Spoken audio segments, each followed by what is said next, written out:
안녕하십니까. 대치동 스카이교육 연구소장 장승래입니다. 2025학년도 1학기부터 이제 통합사회 과목이 변화가 됐는데요. 이 변화된 부분에 대해서 한번 같이 전년도와 비교를 해서 통합사회가 어떤 식으로 변화가 있는지 이런 부분들에 한번 살펴보도록 하겠습니다. 현행 지금 2022학년도 개정 교육과정에 의하면은 통합사회 부분이 9단원에서 10단원으로 변화가 됩니다. 이 부분에 대해서 같이 한번 살펴보고 기존에 교육부에서 제시한 문제들이 어떤 식으로 예시문항들이 있는지 이런 부분들에 대해서 한번 살펴보겠는데요. 우선 저희가 이제 개념 EBS에서 출판한 개념 완성이라는 문제집과 함께 같이 저희가 2025학년도 통합사회를 준비하기 위해서 연계를 해서 같이 요점 정리라든지 또는 문제풀이에 대해서 한번 살펴보는 시간을 갖겠습니다. 고1 통합사회 만점 2022 개정 교육과정인데요. 우선적으로 저희가 준비한 내용들이 이렇게 대치동 본원과 서초 방배 본원에서 이제 같이 시작이 될 거고요. 먼저 이제 1월부터 2월까지는 윈터스쿨을 하게 됩니다. 통합사회에 필요한 과목별 개념이라든지 또 단원별 개념들을 통해서 어떤 개념들이 있는지 먼저 개념 학습을 하고요. 그 개념 학습에 대해서 같이 이제 문제를 풀 것입니다. 문제를 푸는데 어떤 함정들이 있는지 또 출제 의도가 뭔지 이런 부분들을 같이 살피면서 문제의 스킬들을 같이 살펴볼 거고요. 또 신유형으로 어떤 문제들이 어떻게 등장을 하는지 이번에 EBS에서 발표한 또는 국가에서 발표한 새로운 통합사회 문제가 어떤 부분인지 미리 한번 여러분들이 1월달에서 2월달 사이에 같이 살펴볼 것입니다.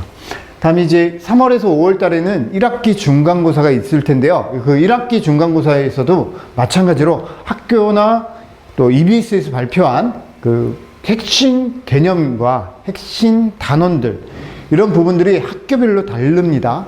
어떤 학교에서는 통합사회 선생님이 2분이 될 수도 있고요. 또 어떤 학교에서는 3분 내지 4분이 되는 경우도 있습니다. 그래서 각자의 전공 분야별로 선생님들이 이렇게 나눠주시기 때문에 그 선생님들의 성향에 의해서 학교별로 개념들이 다 다르게 정리가 됩니다. 또 이 개념이 다르게 정리가 되기 때문에 핵심 DNA는 똑같지만 문제라든지 문제 출제 유형이라든지 이런 부분들이 다르게 출제가 되니까 학교별로 반드시 문제가 어떤 식으로 출제가 될지를 같이 살펴볼 거고, 또 이제 신유형으로 EBS에서 또는 우리 EBS 평가 문항으로 연계됐던 그 문제와 같이 함께 융합적으로 한번 살펴보고, 이것이 학교에서 이제 프린트를 통해서 기출 문제들 예시 문항들이 나와 있을 겁니다. 그것을 같이 학원에서 같이 여러분들이 풀어보는 시간을 갖게 될 것입니다.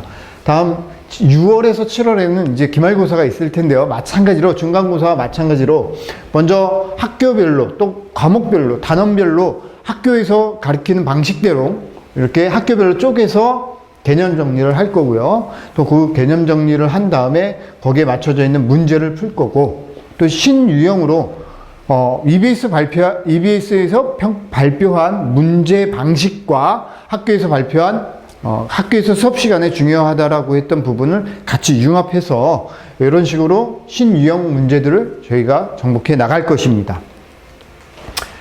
자, 이런 저희 통합사회 교육 시스템은요, 대치동 본원, 외대부고, 또 대원외고, 휘문, 경기고, 영동고, 단대부고, 중동고, 숙명여고, 진선, 또 서울, 양재고, 이런 학교들이 이 대치동 본원에서 같이 수업을 할 수 있고요.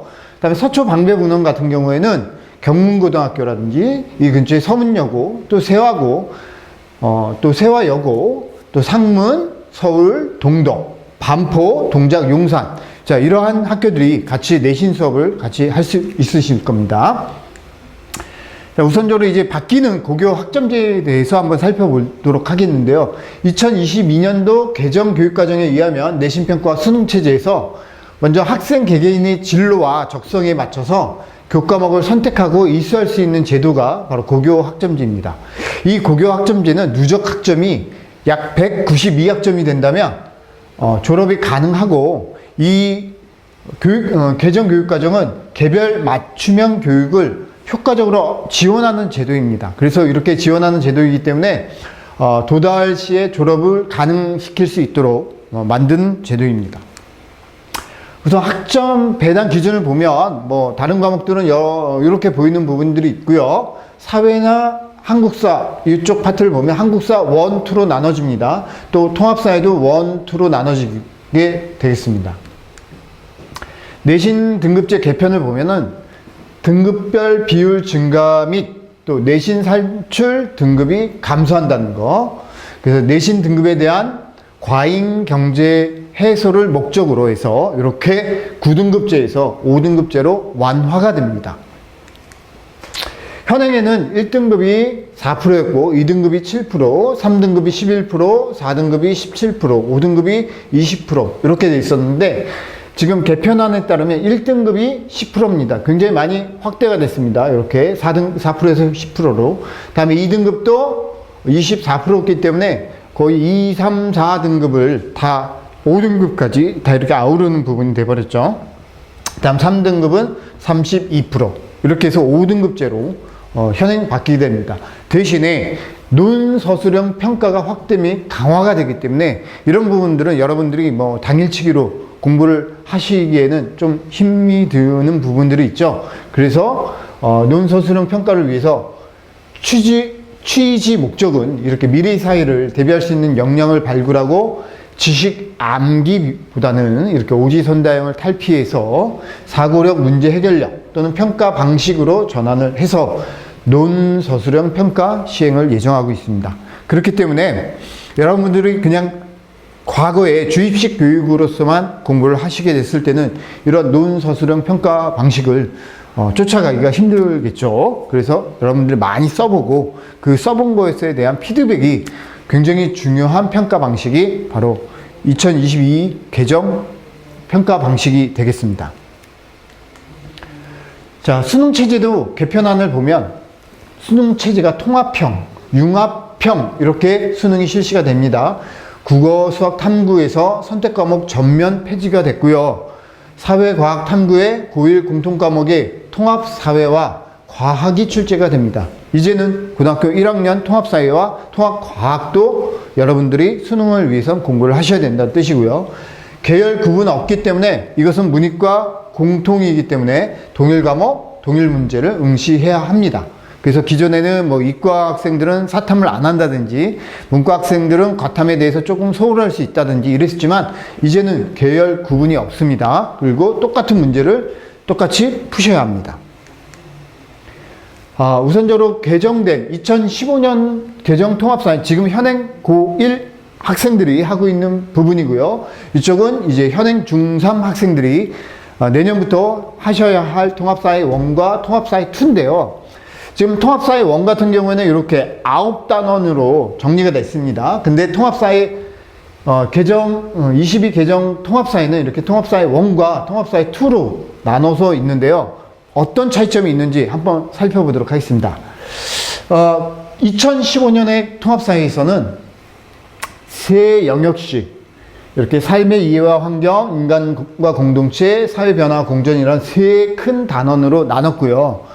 하지만 이제 이 개정된 통합사회에서는 통합사회 1 같은 경우에는 먼저 이제 관점이라고 해서 과거에는 이 통합적 관점이 주제 속에 있었지만 이것이 따로 떨어져 나왔습니다. 그리고 나머지 이쪽 파트에서는 지리 영역과 사회 영역이 이렇게 통합사회 1이 됐고요.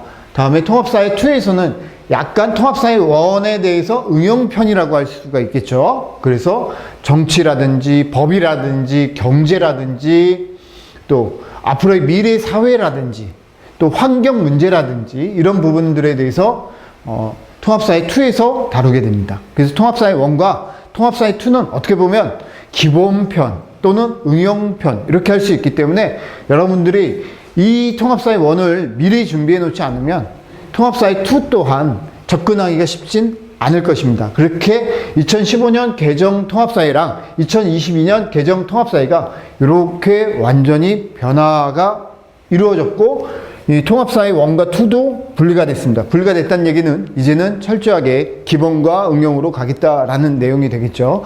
그러니까 요 부분에 기본이 없다라면 요 부분의 응용 또한 쉽지는 않을 것입니다.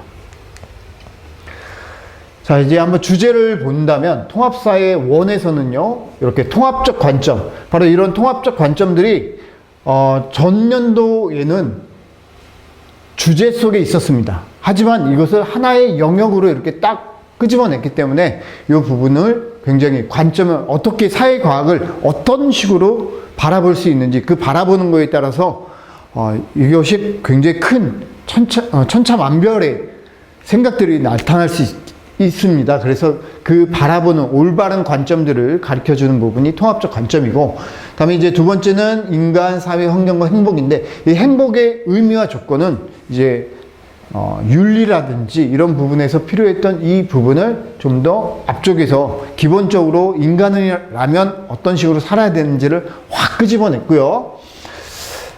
또 통합사회 원에서 보면 이렇게 자연환경부터 시작해서 이쪽 부분은 환경 문제, 요즘에 환경 문제가 굉장히 심각하잖아요. 환경 문제 같은 경우 이렇게 해놨고, 이제 사회 부분, 사회 문화라는 심학습의 사회 문화라는 부분을 앞으로 확 당겨와서 이제 다문화 사회에 대한 기본적인 부분을 여기다 출제를 했고요. 다음에 이제 요 생활 공간과 사회라는 지리 파트입니다. 지리 영역을 아예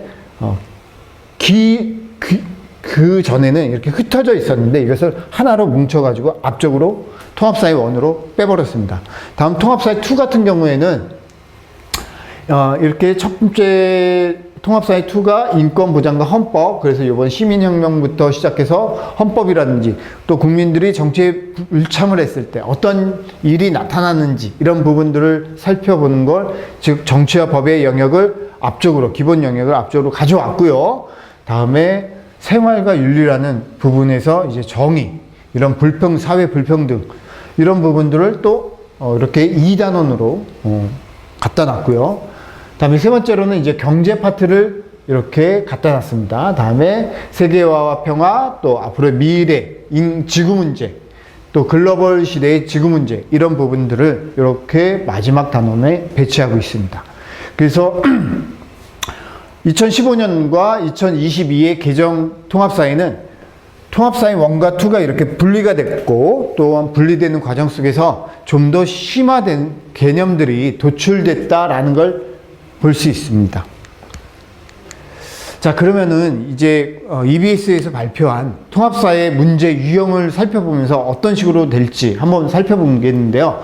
자, 이쪽 부분은 이제 통합사회 1입니다. 통합사회 1에서 어떤 부분을 얘기하고 있는지 한번 살펴보면, 이렇게 행복에 대한 서양 사상과 갑과 을이 있습니다. 즉 갑과 을이 있는데요. 아마도 이거는 행복에 대해서 갑의 입장과 을의 입장에서 어떤 식으로 달라지는지 이런 부분들을 보는 것입니다. 여러분들이 이거 읽어보시면 아실 것 같고요. 자, 이렇게 보기들이 있습니다.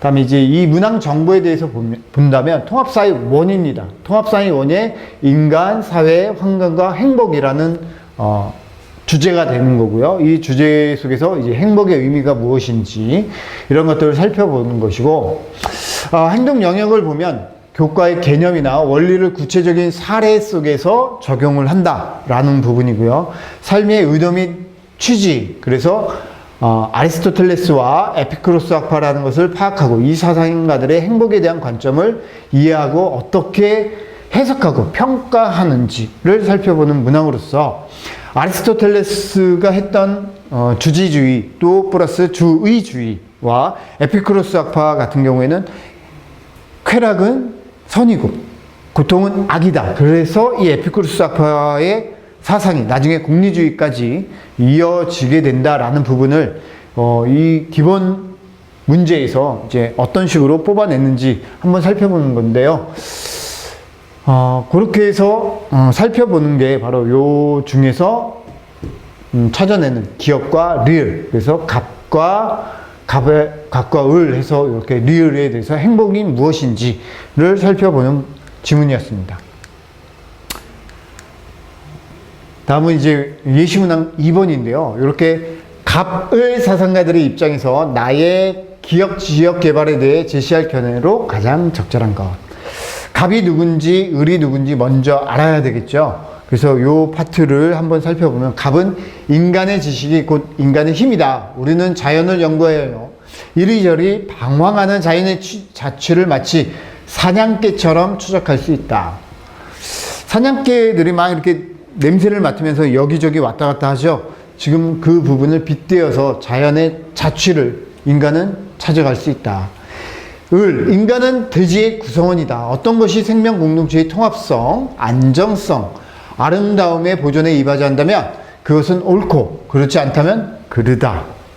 이렇게 지금 아름다움에 이바지한다. 이것은 옳은 거고 아름다움에 이바지 않는다는 것은 옳지 않다. 자, 지금 그 다음에 이제 나 지문에서는 우리나라 중부지방을 이렇게 딱 잘랐습니다. 그래서 딱 잘라보니까 북위 38도, 우리나라는 북위 43도, 이쪽 제주도 끝에는 33도. 그래서 더해서 나누기 2하면 38선이 그어지겠죠. 이 38선이란 얘기는 우리나라의 정중앙이라는 뜻입니다. 정중앙을 딱 그었더니 여기에 판문점이 위치하고 있고, 좀 더 38선 위쪽에 북방 한계선, 또 이쪽에 남방 한계선이 위치하고 있습니다. 여러분들이 뭐 좀 잘못 판별하고 있는 것 중에 하나가 38선은 북한에 있다라고 생각을 하시는데, 38선은 그냥 미국과 소련이 우리나라를 더해서 나누기 2에서 서로 신탁 통치를 하기 위해서 그은 선이기 때문에 원래 남한에 있습니다. 자, 그리고 여러분들이 알고 있는 것은 휴전선입니다. 휴전선을 중심으로 해서 이렇게 북방 한계선과 남방 한계선이 이렇게 나눠져 있다라는 거, 그렇게 알아두시면 되겠습니다. 자, 여기에 대해서 이제 어떤 식으로 설명을 하는지 1번, 2번, 3번, 4번, 5번이 있습니다. 자, 이거는 이제 통합사회 1에서 3단원 자연환경과 인간이라는 부분과 또 통합사회 2에서 세계화와 평화, 지금 통합사회 1과 통합사회 2가 같이 맞물려서 지문으로 출제가 됐습니다. 이것이 바로 융합형 통합사회의 문제가 되는 것이겠죠. 이런 식으로 수능이 출제가 된다라는 부분이니까 이거는 문과, 이과 통폐합 계열이 통폐합됐기 때문에 다 공부를 하셔야 하는 영역입니다. 문제 자체가 지도 문제가 나오기 때문에 여러분들이 굉장히 지도 문제는 많이 껄끄러워하거든요. 근데 이 껄끄러운 부분을 어떤 식으로 처리를 할 수 있는지 저희의 그 노하우가 있기 때문에 그 노하우로서 여러분들을 가르쳐 드릴 건데요. 비무장지대의 상황이라든지 또 지도를 보면서 어떤 식으로 판별을 할 수 있고 또 사상가들의 입장에서 인간과 자연이 어떤 관련성을 갖고 있는지, 그 사상가들이 인간이 우선인지 자연이 보호가 되어야 되는지 이런 부분에 대해서 여러분들한테 꼼꼼하게 제시를 해드리는 문장이었습니다. 그래서 이렇게 답은 3번이라는 거 알 수 있습니다. 다음 예시문항 이제 3번에서 4번인데요. 이것도 통합사회 1에서 볼 수 있는 세계 지리 파트죠. 여러분들이 지리 파트에서 제일 힘들어하는 게 바로 지도 문제죠. 지도 문제만 나오면 그냥 한숨을 팍팍 쉬는 경우들이 있는데 어렵지 않습니다. 굉장히 많이 나오는 세계 지도들입니다. 뭐 세계사라든지 아니면 세계 지도, 여러분들이 중학교 학습에서 이미 다 이 부분은 굉장히 많이 본 부분입니다. 이렇게 요 모양을 띠고 있는 요 지역은 아프리카죠. 그리고 요 부분, 이렇게 된 부분, 요 부분이 여러분들이 알고 있는 서남아시아, 일명 중동이라고 하는 곳일 테고요. 또 요 부분, 여기가 인도라든지 말레이 반도, 또 인도네시아라든지, 또 요게 이제 유라시아 대륙이고, 유라시아 대륙의 끄트머리에 이렇게 한국이 위치하고 있는 것도 볼 수 있습니다. 여기 일본도 있고요. 자, 지금 여기 영도입니다. 적도가 바로 영도죠. 그리고 북이 23도, 남이 23도. 자, 이렇게 적도가 통과하는 요 부분을 지금 확대 해석했고, 요 영도시 위를 북반구, 또 영도시 밑을 남반구 이렇게 합니다. 우선적으로 이 지도에 대한 정보를 여러 가지 여러분들한테 소개를 해드렸고요. 이 지도에서 지도에 표시된 두 지역, 자, 지도에 표시된 두 지역이 아마 여기니까 여기가 어디 정도 되겠습니까? 여기네요. 여기와 여기. 여기 같은 경우는 장화 모양이잖아요. 장화 모양이니까 이탈리아 정도가 될 테고요. 또 여기는 아마도 열대 극대 우림 지방이 될 것으로 추정이 됩니다. 자, 그래프의 서울의 두 값 차이를 나타내는 것이다. 이에 표시된 것으로 옳은 것. 그래프의 A, B는 각각 지도의 검은 점이고 두 지역 중에 하나다. 자, 요 부분에 보면 지금 요 그래프와 또 요 그래프가 있습니다. 자, 이러한 그래프를 꺾은선 그래프라고 하죠. 이렇게 점에서 이렇게 뭔가 꺾었죠. 근데 이것은 서울과 월 평균 기온 차이입니다. A라는 나라와 서울의 기온 차가 1월 달에는 30도, 2월 달에는 25도의 차가 난다라는 걸 얘기하는 겁니다. 그것이 그 A라는 지역이 마이너스가 될 수도 있고 플러스가 될 수도 있지만 여하튼 이렇게 차이가 나고요. B도 약 15도 정도 차이가 난다라고 할 수 있겠죠. 우리나라 같은 경우는 1월 달에 춥지만 여기는 30도 이상이 차이가 난다고 하니까 둘 중에 한 군데는 30도 이상이 차이가 난다는 얘기는 우리보다 훨씬 더 기후가 높다라는 것이 우리는 영하의 날씨지만 그것은 30도 이상의 차이가 나니까 굉장히 아마도 더운 날씨가 되겠죠. 다음에 이것은 막대 그래프인데요. 이 막대 그래프에서 A와 B라는 나라가 있습니다. 이렇게 강수량은 막대 그래프로서 나타냅니다. 이렇게 막대 그래프를 통해서 강수량의 차이, 서울과 강수량의 차이가 이런 식으로 1월 달에 이렇게 나타나고 B 국가도 요만큼이 나타나고 있고 대신에 6월, 7월, 8월, 9월 우리나라로 치면 집중호우 시기가 되겠죠. 그 시기에는 우리가 훨씬 더 많다라는 걸 알 수가 있습니다. 왜냐면 마이너스이기 때문에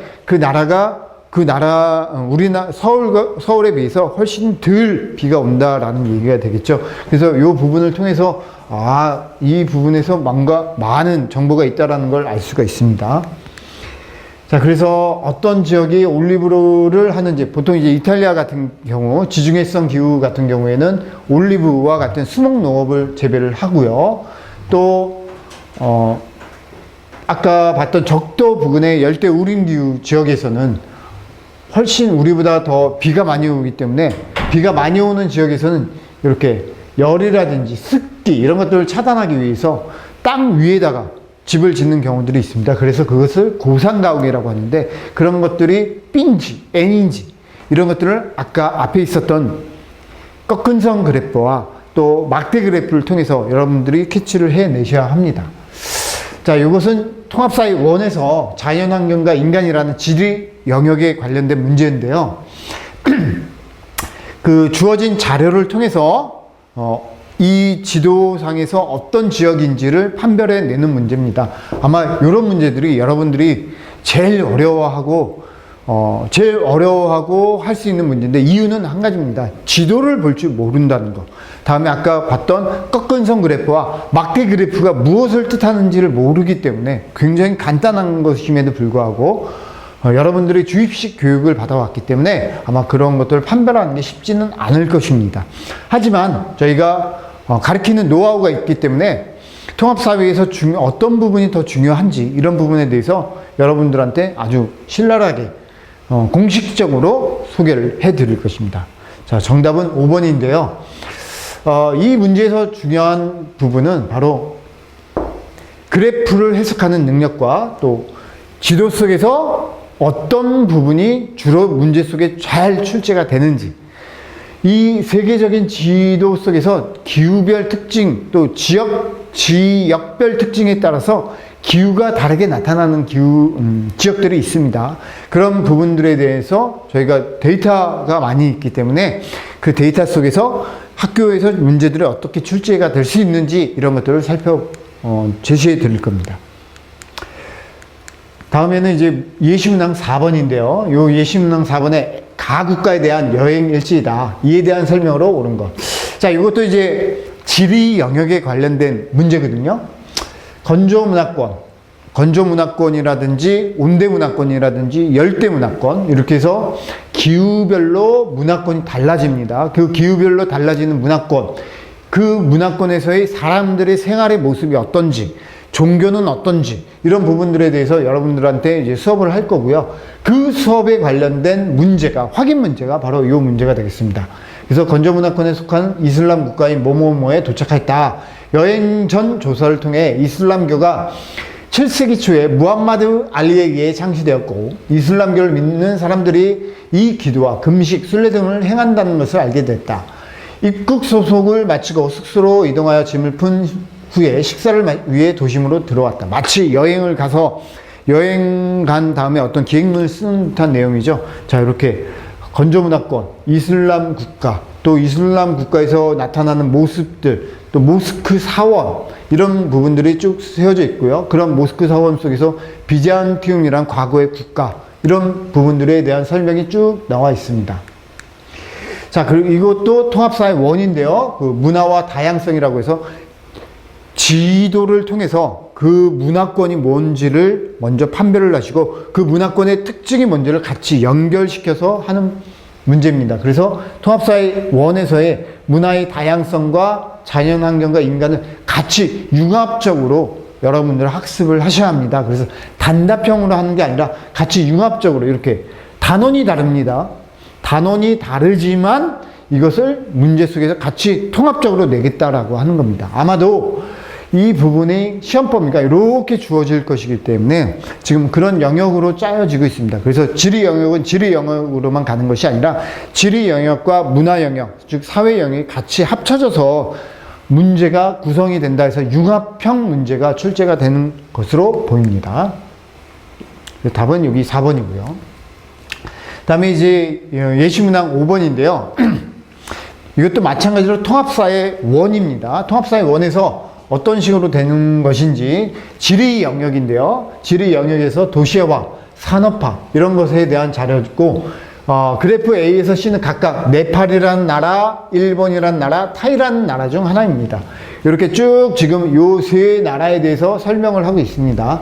그런데 예를 들어 2022년 기준으로 도시화율은 일본이 가장 많고 그 다음 한국, 타이, 네팔 이런 순입니다. 도시 인구 증가율은 도시의 인구가 많이 막 증가하는 이유는 네팔, 타이, 한국, 일본. 아니 선생님 네팔이 왜 도시 인구 증가율이 많습니까? 라고 물어본다면 네팔은 기존에 도시 인구가 별로 없었잖아요. 근데 급속한 산업화로 인해서 도시 인구가 급속도로 많이 모이고 있다는 뜻입니다. 그렇기 때문에 인구 증가율이 많고요. 한국이나 일본은 이미 도시에 사람들이 많이 폭발적으로 증가가 됐기 때문에 인구 증가율이 작다라고 볼 수 있습니다. 자, 그리고 네팔은 도시화율이 21.5. 가장 낮지만 연평균 도시 인구 증가율은 3.8%이다. 가장 높아 가속화된 단계임을 알 수 있다. 자, 요 도표가 하나 나와 있습니다. 이 도표를 통해서 무엇을 보냐면요. 이 도표를 해석하는 능력인데요. 지금 A라는 국가부터 보겠습니다. A라는 국가는 이 밑으로 쭉 가시면 여기가 한 8 정도가 되겠죠. 그래서 농림과 업, 1차 생산물, 1차 생산업에 종사하는 사람들은 이렇게 한 8% 정도 되고요. 또 요 부분은 약 한 7% 정도가 되겠죠. 그래서 A라는 것은 이렇게 판별을 할 수 있고요. B라는 나라는 한국보다는 뭔가 작지요. 그래서 여기가 한 2% 정도, 또 이쪽으로는 한 19% 정도 이렇게 해석을 할 수가 있죠. 다음에 C라는 나라는 지금 요 점이 걸렸으니까 이게 5%, 다음에 여기 들어갔을 때 21% 이렇게 1차 생산업에 종사하는 사람은 21%, 제조업이니까 2차 산업이 이렇게 표현하면 되겠죠. 2차 산업 종사자, 이거는 1차 산업 종사자 이런 식으로 나눠서 보게 된다면 한국이 이렇게 제조업은 요 정도, 또 1차는 요 정도 이렇게 나타나고 있다라고 알 수 있습니다. 자, 이렇게 이제 자료를 해석하는 문제인데요. 이렇게 해석을 해서 이제 옳은 것을 여기서 고르는 것입니다. 근데 이 문제는 굉장히 보기가 어렵습니다. 자료 해석은 간단한데요. 이 보기를 잘 읽어보셔야지만 답이 2번이라는 걸 찾아낼 수가 있습니다. 즉, 한쪽 면이 있으면은 이만큼이 있으면, 전체 중에 이만큼이 있으면은 나머지 이만큼을 볼 수 있어야 하는 문제가 바로 요 문제이기 때문에 요게 이제 가장 난이도 있는 문제가 될 것이다 라고 생각이 듭니다. 이런 문제들이 나오면 자료를 충분히 얼마만큼 분석을 하고 그 자료에 담겨져 있는 내용이 무엇인지를 여러분들이 캐치하는 훈련을 많이 하셔야 합니다.